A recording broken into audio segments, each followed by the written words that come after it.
हमारे व्यस्त जीवन में ईश्वर की आवाज़। जब हम ईश्वर के साथ जुड़ते हैं तो हमारी शक्ति बढ़ती है, और जब हमारी तन की शक्ति, मन की शक्ति, आत्मा की शक्ति बढ़ती है, तब हमारी कई तरह की दुर्बलता, बीमारी, व्यर्थ का दुख, सांसारिक आकर्षण और हर तरह की दुष्टता कम होती है, और हमारी आत्मा मजबूत होती है और हम मुक्ति का अनुभव करते हैं। 15वां सामान्य रविवार 14 जुलाई 2024। पहला पाठ नबी आमोस का ग्रंथ अध्याय 7 पद संख्याएं 12 से 15 तक। दूसरा पाठ इफिसियों के नाम संत पौलुस का पत्र अध्याय 1 पद संख्याएं 3 से 14 तक, और संत मार्कुस का सुसमाचार अध्याय 6 पद संख्याएं 7 से 13 तक। रविवार के दिन को हम प्रभु का दिन भी कहते हैं, और प्रभु का दिन विशेषकर प्रभु के साथ जुड़कर जीने के लिए है। रविवार के दिन को हम विश्राम का दिन भी कहते हैं। विश्राम यानी प्रभु में होने का दिन, प्रभु में विश्राम करने का दिन। प्रभु में होना स्वयं में ही होना है, खुद में ही होना है, आत्मा में स्थिर होना है। यही असली विश्राम है। आज के दूसरे पाठ में संत पौलुस इफिसियों को कहते हैं कि ईश्वर ने हमें मसीह में चुना है कि हम मसीह के साथ संयुक्त होकर पवित्र और निष्कलंक बने। सबसे पहली हमारी बुलाहट, मनुष्य होने का हमारा लक्ष्य, प्रभु के शिष्य होने का हमारा उद्देश्य ईश्वर के साथ संयुक्त होकर जीवन बिताना है।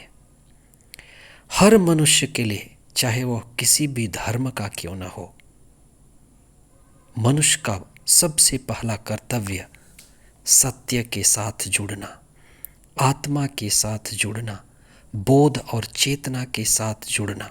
नाम कई हो सकते हैं, वही ईश्वर के साथ जुड़ना है।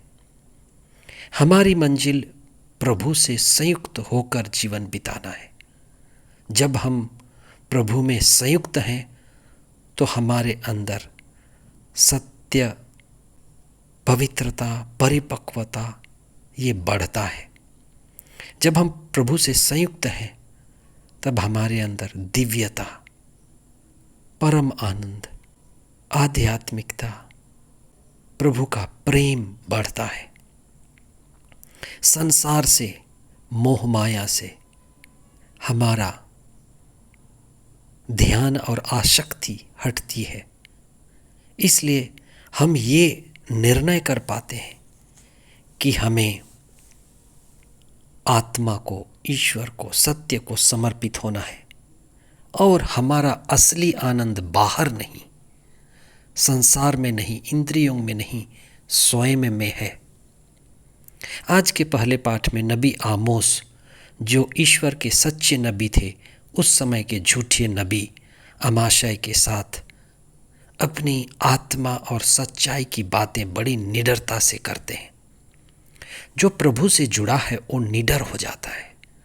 प्रभु के नबी, प्रभु के लोग, महात्मा, ये सभी धन के लिए नहीं, संपत्ति के लिए नहीं, पद के लिए नहीं, प्रतिष्ठा के लिए नहीं, लेकिन ईश्वर की मर्जी पूरी करने के लिए और लोगों को ईश्वर की बात बताने के लिए बुलाए गए थे।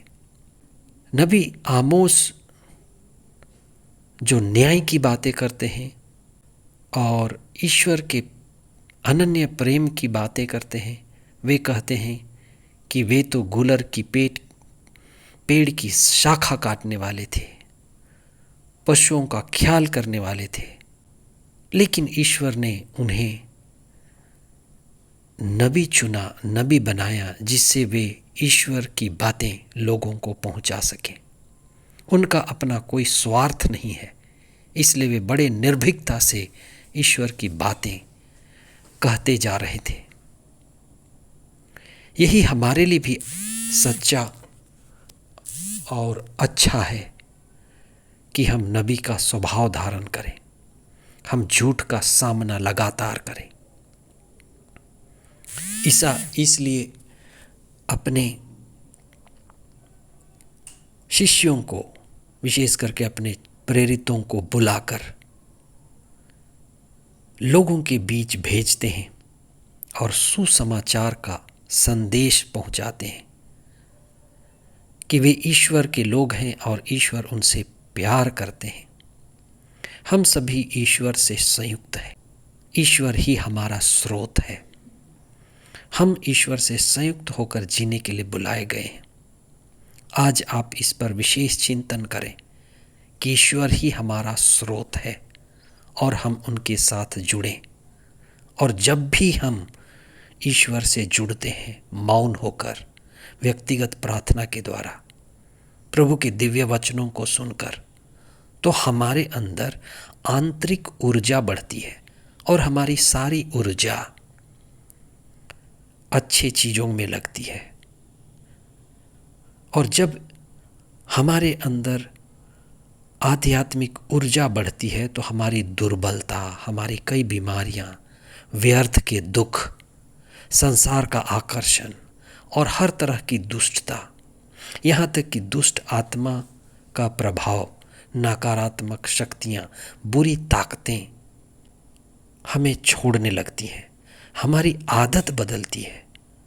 और जब हम प्रभु से जुड़ते हैं तो हम एक अनन्य प्रेम, अनंत शांति, सहानुभूति और सहनशीलता का अनुभव करते हैं। और प्रभु से जुड़कर ही हम मुक्ति का अनुभव करते हैं, आंतरिक आज़ादी और आत्मापूर्ण जीवन।